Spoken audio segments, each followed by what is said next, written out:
You're standing in line, nothing to do. So you pull out your phone, scroll, scroll again. You're not even looking for anything. You're just filling the silence. Now imagine that silence with no phone, no books, no television, no music unless you make it yourself. Just you, your thoughts, and however many hours of daylight are left. Did ancient humans ever feel that same restless itch? Did they ever just have nothing to do? For a long time, the assumption was no. Survival was supposed to be a full-time job. Hunting, gathering, building shelter, staying alive. No time left over for boredom. But that assumption turns out to be almost completely wrong. In the 1960s, an anthropologist named Marshall Solins studied hunter-gatherer societies still living traditionally and found something surprising. Many spent only about 3 to 5 hours a day on tasks needed to survive. The rest of the day was free. Resting, talking, and yes, probably bored, at least sometimes. If that pattern held for most of human history, it means our ancestors weren't fighting for survival every waking hour. They had time. And time, without anything to fill it, creates exactly the itch you feel reaching for your phone in line. Interestingly, this free time may have shrunk later, not grown. When farming began, work actually increased. Fixed fields, harvests, and livestock demanded constant attention, often more hours than hunting and gathering ever did. Which means, in some strange way, our hunter-gatherer ancestors may have had more idle time to fill than the farmers who came after them. So, what did they do with all that time? The earliest evidence isn't dramatic. It's small. It's doodles. Archaeologists have found deliberate, repeated scratch marks on bones and rocks.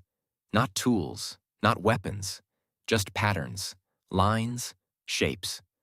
Some researchers believe these are among the oldest known examples of humans making marks simply because they could.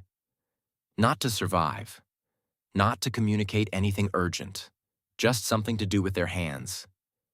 Then there's play. Real, structured play.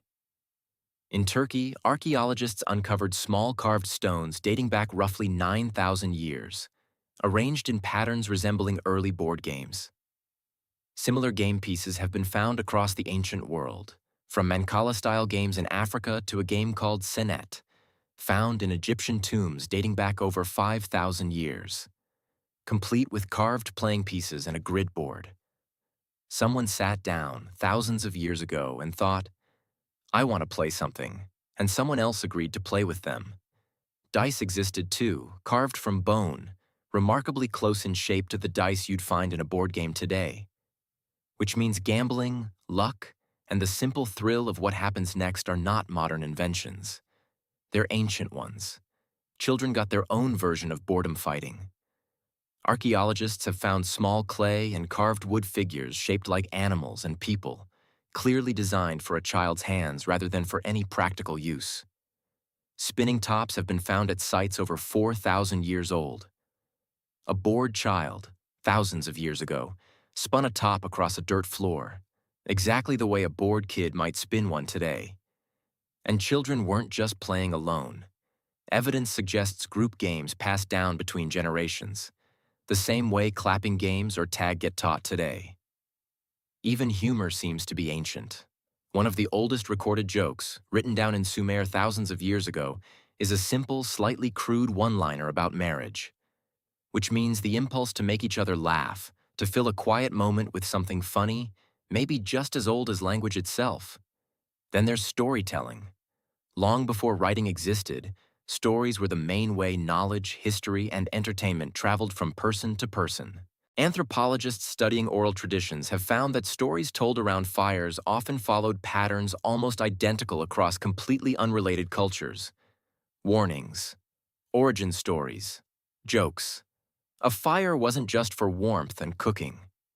It was the original screen everyone gathered around at the end of the day.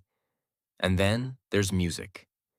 In a cave in Germany, archaeologists discovered a flute carved from a vulture's wing bone, estimated to be around 40,000 years old. It has finger holes. It was tuned. Someone didn't just make noise with it. They made music, deliberately. Similar instruments have been found elsewhere too. Simple drums, rattles made from shells and seed pods, evidence that rhythm and sound were part of daily life, not just special occasions. Why would anyone spend hours carving precise holes into a bone flute unless they had time to fill and a restless need to fill it with something beautiful? The same restlessness shows up on cave walls. In Chauvet Cave in France, paintings estimated at over 30,000 years old show horses, lions, and rhinos in startlingly confident detail.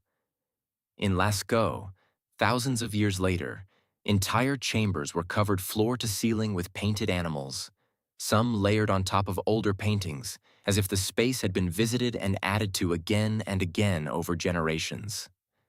These weren't quick sketches. Some paintings would have taken hours, even days, using materials that had to be specially prepared and carried deep underground by torchlight. That's not the behavior of people with no time to spare. That's the behavior of people who had time and chose to spend it making something that would outlast them. This is where the story gets interesting, because boredom might not just be something ancient humans endured. It might be one of the most important forces that shaped who we became. Around 50,000 years ago, something anthropologists call the Upper Paleolithic Revolution happened. A sudden explosion of complex tools, cave art, jewelry, music, and symbolic thinking, all appearing in a relatively short window of time on an evolutionary scale. Nobody fully agrees on why it happened all at once. But one leading theory connects directly back to free time. When your brain isn't occupied with survival, it doesn't just shut off. It wanders, it experiments, it gets curious. Modern psychology backs this up. Studies on what's called the brain's default mode network show that during idle, unfocused moments, the mind actively generates new ideas and connections, more than it does when tightly focused on a task. Give a mind nothing to do, and it starts inventing things to do. Cave paintings weren't necessary for survival. Jewelry made from shells and teeth wasn't necessary for survival. Music wasn't necessary for survival. All of it came from time left over and the very human discomfort of not knowing what to do with it. In other words, boredom might be the reason we have art at all. There's something strange about that when you think about it. The same restless feeling that makes you reach for your phone in a checkout line is, in some form, the same feeling that once pushed a person 40,000 years ago to sit by a fire and carve holes into a bone until it sang. We didn't invent boredom. We inherited it. And for most of human history, instead of scrolling it away, people made things with it. Games, music, art. Stories passed down around a fire night after night, for no reason except that it felt good to have something to do and someone to do it with. Maybe the difference isn't that we get bored and they didn't. Maybe the difference is only in what we reach for when that feeling shows up. Maybe boredom was never really the enemy. Maybe it was the reason we became who we are. Thanks for watching. If this made you see something familiar in a completely different way, subscribe to Bone and Fire.